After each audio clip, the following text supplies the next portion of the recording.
If you notice that in your relationship, your partner stopped valuing you, whether it's through their actions, whether it's the way that they talk about you, whether it's the way that they disregard anything that you request, or any other situation where you notice that your partner no longer values you the way that they used to, this video is going to help you. My name is Ellie. I'm a relationship coach and I've been married for 7 years.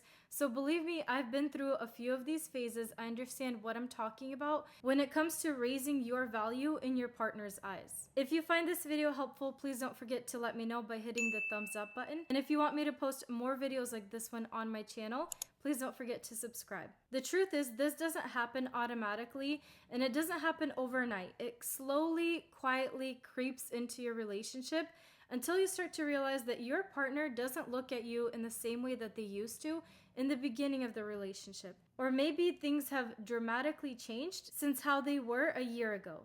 And this is a very hurtful thing. I know, I get it, but it happens. And in this video, I want to talk about things that you might be doing that are contributing to this atmosphere in your relationship that isn't serving you or your relationship in the way that you want it to. I'm thinking about making this a series because I know there's so much to unpack and everyone's situation might be a little bit different. There are different contributing factors to this, but in this specific video, I want to talk about things that you're doing, knowingly or unknowingly, that are making your value go down in his eyes. The first thing is very subtle, but you're probably reacting to something that he did or the way that he made you feel, rather than treating him the way you feel about him.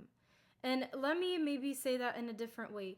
Instead of treating him the way you actually feel about him, you're reacting to a situation that happened or something that he did you didn't like.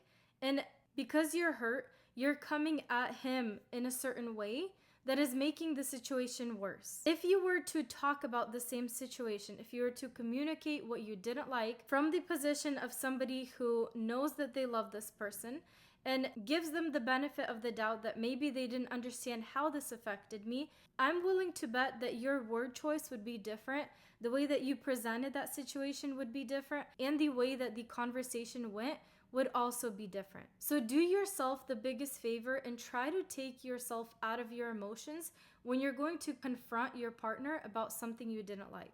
Secondly, this is geared a lot towards my anxious attachment girls, but sometimes we prioritize our partner over ourselves and our relationship over our well-being. And in this way, we kind of suck ourselves dry of our own energy. We're over investing into the relationship, into our partner, into making our home beautiful, into making sure that he feels cared for and loved, that we kind of neglect ourselves, assuming and hoping that our partner is going to return the favor. And when they fall short, when they don't do that in the way that we anticipated, you start harboring some resentment towards them. Over time, this resentment becomes hatred, and that is where we can become toxic in the relationship. Of course, this affects the way our partner sees us and the way that he values us. He might even say hurtful things like, "I didn't know you were like this in the beginning." So really try to be honest with yourself, and if you're neglecting yourself, your own desires, you need to prioritize yourself. I promise you that even if he was the most ideal man, there's no way that he could meet the need and the level of nurturing and loving yourself that you could give yourself. No other person outside of you is able to do that. So please make sure that you're pouring back into yourself so that you have more resources for later. You're able to be more compassionate towards him because you're compassionate towards yourself. Another thing that happens in relationships is when we get used to a person, we kind of get comfortable in thinking that our lives are enmeshed and that they need to be open and communicating with you all the time. Most men don't feel that way. We become a homebody, we become attached to them, we start thinking of them as our other half. And their brain doesn't really work that way. They think that they are their own person, they are an individual, they're with you by choice, which all of these things are true. But the fact that you want to be so enmeshed and you feel like you need to have them to be complete is when you start becoming clingy to them, or when you start to feel like too much for him. And you'll notice that he wants to try to run away from you. He doesn't value the quality time of being around you as much because of this perception difference. So to save you a lot of therapy and a lot of counseling and stuff like that, it would be best if you were able to view the two of you as two separate individuals that came together to form this relationship, to form this home. But at the end of the day, you are your own person and he is his own person, and you guys are together by choice. If either of you decided to call it quits tomorrow, you could easily walk out. So the fact that your partner is still with you means that they still want to be in that relationship, and maybe a little bit of time apart or having your own hobbies is going to be very beneficial for the long run. You might be thinking to yourself, okay, this is all great, but how does this help me raise my value in his eyes? Well, the truth is everything starts from you. When you start seeing yourself more valuable and you stop concentrating so much on him and how he sees you and how he perceives you, and you start focusing on how do I feel? What do I want? What can I do to inspire him to do the things that I want? This isn't manipulation, because manipulation is that you are taking advantage of them. You are not. You're trying to cultivate a happy, healthy home where both individuals are valued, they are respected, and they are loved, where both of them feel good in that relationship. So please don't come at me with all that manipulation bullcrap. And here's something I want to add because it's really important.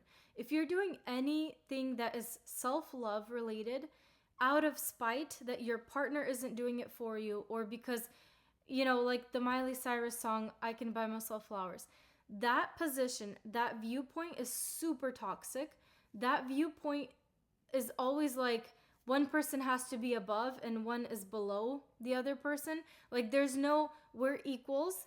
I'm doing what I need to do to make sure that I can show up as my best self for you, and you do the same. Your self-love protocol, your self-love, whatever thing that you're doing needs to be out of respect and genuine love for yourself, not out of spite for your partner. So please make sure that you're keeping that in mind, because what you're going to do is actually build a lot of resentment towards him.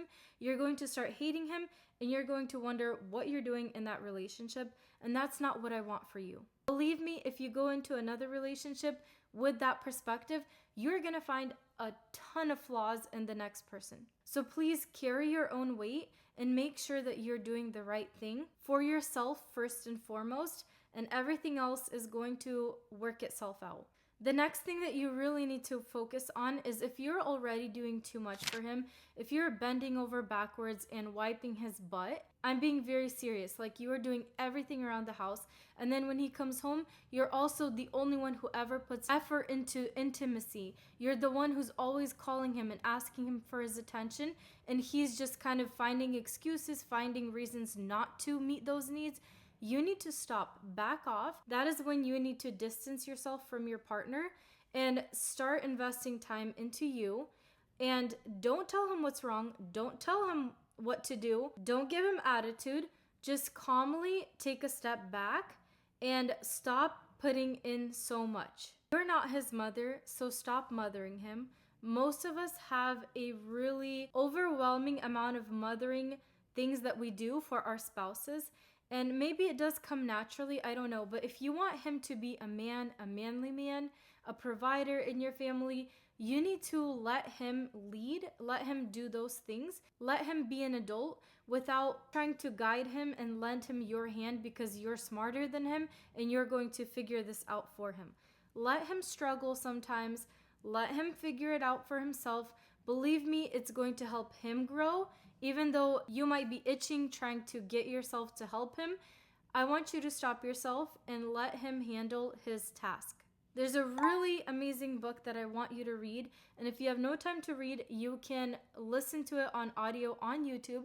It is called The Courage to Be Disliked, and what it really helps with is setting boundaries and allowing other people to take responsibility for their stuff while you take responsibility for yours. Being okay with them messing up their part because you are confident in who you are and how you show up in that relationship. The book isn't necessarily relationship related, but you can definitely apply it in that way if you're keeping an open mind. That's it for today's video. I already gave you so much stuff to think about and process in your relationship, and I really hope that it was helpful to you. In my next video, I want to talk about distancing because a lot of people don't know what that is, and it's not the silent treatment.